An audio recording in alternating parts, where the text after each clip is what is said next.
এমন কেউ নাই যে গান কানে যায় নাই, আছে না? এমন কোনো মানুষ নাই যে গান আসলে কখনো কানে যায় নাই। কানে যাবেই সবাই, কারণ সবাই তো ওপেনলি শোনে। কিছু কিছু গানের অ্যাটলিস্ট কিছু মান আছে, মানে শুনলে মনে হয় ঠিক আছে গান হচ্ছে, যদিও ওটা হারাম।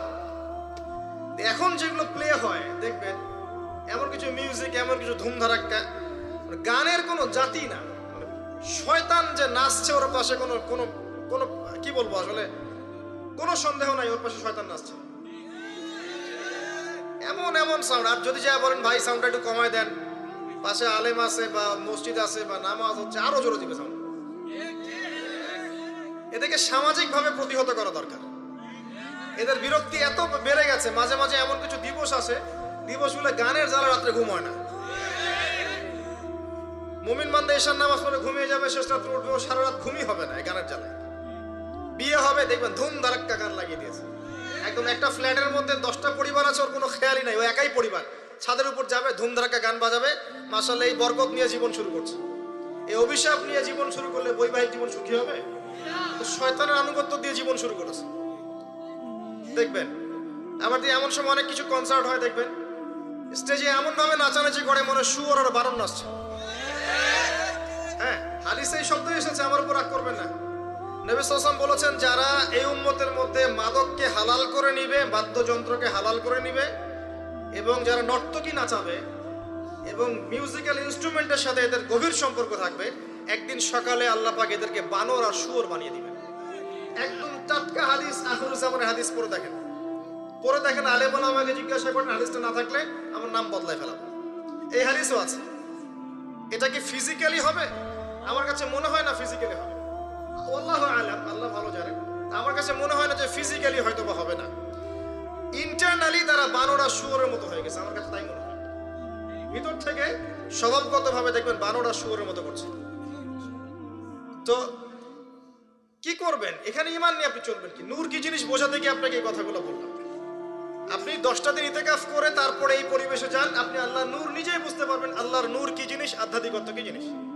আপনার কাছে এগুলো ভালো লাগবে না, আপনার মন, আপনার কান শুনতে চাইবে না, আপনার চোখ দেখতে চাইবে না। আর এগুলোতে থাকতে থাকতে থাকতে থাকতে যদি এগুলোকে স্বাভাবিক মনে হয়, তাহলে বুঝবেন আপনার কলবে নূরের ছিটা ফোটাও নাই, কলব আগেই মরে শেষ হয়ে গেছে। এখন আমাদের কলব এই অবস্থায় আছে। আমাদের চারপাশে এগুলো দেখছি না, গান বাজনা, বাদ্যযন্ত্র, মাদক, বেহায়াপনা, অশ্লীলতা, বেপরদামি, পর্নোগ্রাফি, ব্লু ফিল্ম, সব তো দেখছি নিত্যদিন, প্রতিদিন দেখছি। এগুলো দেখে যেহেতু আমাদের মনের মধ্যে কোনো রিয়াকশন আসে না, বুঝতে হবে মন কিন্তু নাই, dead. We are living with a dead heart. আমরা একটা মৃত হৃদয় নিয়ে ঘুরছি আর কি, আর কিছু না। এখন এই হৃদয়ে ঝাঁকি দিবে কিভাবে? এই অবস্থায় মৌত আসলে কি হবে? মৌতের কষ্ট খুব বেশি হবে। মৃত কলব অবস্থায় যদি মৌত চলে আসে, তাহলে মৃত্যুর যন্ত্রণাটা খুবই কঠিন হবে। কত কঠিন হবে আমি একটা হাদিস দিয়ে বোঝাচ্ছি। আমি এই হাদিসের নাম্বার এখন বলতে পারছি না, অনেকদিন আগে হাদিসটা পড়েছি, বাট আমি হাদিসটা পড়েছি। এবং যদি কেউ দলিল চান আমি আপনাকে প্রাইভেটলি দিতে পারবো ইনশাআল্লাহ। কোন একজন নবী আল্লাহকে বলেছিলেন যে আমি বারজাখের মানুষের সাথে যোগাযোগ করতে চাই। কেমন আছে বারজাখ বুঝেন তো? পরকালে বারজাখের মানুষ কিরকম আযাব, কিরকম শাস্তি ভোগ করছে, আল্লাহ আমি দেখতে চাই। একজন ব্যক্তি, মেবি উনি মুসা আলাইহিস সালামের যুগের বা ঈসা আলাইহিস সালামের যুগের, আমার ঠিক মনে পড়ছে না, এর দুজনের একজন হতে পারেন। আল্লাহ পাক দেখালেন একজনকে যে এই ব্যক্তি খুবই রুগ্ন, ক্লান্ত, মানে দেখে মনে হচ্ছে তিনি খুবই পেরেশানির মধ্যে আছে। তাকে নবী জিজ্ঞাসা করছেন, একজন নবী জিজ্ঞাসা করছেন, তুমি কি অবস্থায় আছো, কেমন আছো? সে বলছে যে আমার মৌত হয়েছে আজকে থেকে 1000 বছর আগে। আমার মৌত হয়েছে আজকে থেকে 1000 বছর আগে, এখন পর্যন্ত মৌতের যন্ত্রণা আমার যায় নাই। আমার কথা কি বুঝতে পারলেন ভাই? যার কলব যত মৃত, রূহ কবজ করার সময় তত শাস্তি হবে, তত বেশি কষ্ট হবে। যার কলব যত পবিত্র, রূহটা অত সুন্দর করে আস্তে করে বের হয়ে চলে আসবে। যেমন কলসি থেকে পানি ঢাললে যেমন হয়, এভাবে রূহটা বের হয়ে চলে আসবে। কলব পরিষ্কার না থাকলে এটা হবে না।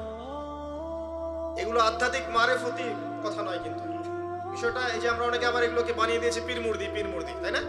এবং নেগলেক্ট করি যেগুলো পীর মুর্দি বয়ান করবেন না। এসব পীর মুর্দি বলে বিষয়টা না, বিষয়টা হচ্ছে আত্মশুদ্ধি।